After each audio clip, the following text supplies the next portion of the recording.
आज 8 March international women's day.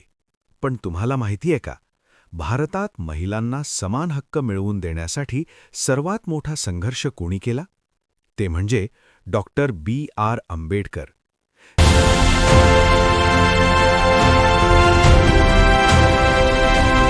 ज्या काळात महिलांना शिक्षणाचा अधिकार नव्हता, संपत्तीमध्ये हिस्सा नव्हता आणि समाजात त्यांना कमी समजलं जायचं, त्या काळात बाबासाहेब उभे राहिले. त्यांनी महिलांसाठी शिक्षणाचा मार्ग खुला केला. संविधानामध्ये महिलांना पुरुषांप्रमाणे समान हक्क दिले. मतदानाचा अधिकार, सरकारी नोकरीचा अधिकार आणि सन्मानाने जगण्याचा अधिकार.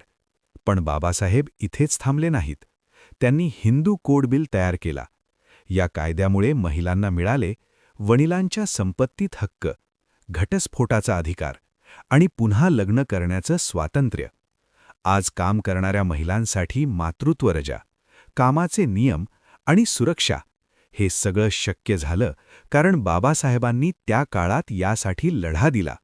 म्हणूनच आज महिला दिन साजरा करताना आपण त्या महान व्यक्तीला नक्की आठवलं पाहिजे, ज्यांनी महिलांच्या स्वातंत्र्याचा पाया घातला. डॉक्टर बाबासाहेब आंबेडकर.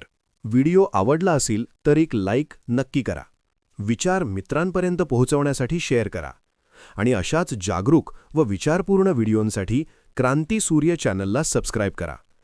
तुमचं मत कमेंटमध्ये नक्की लिहा. जय भीम.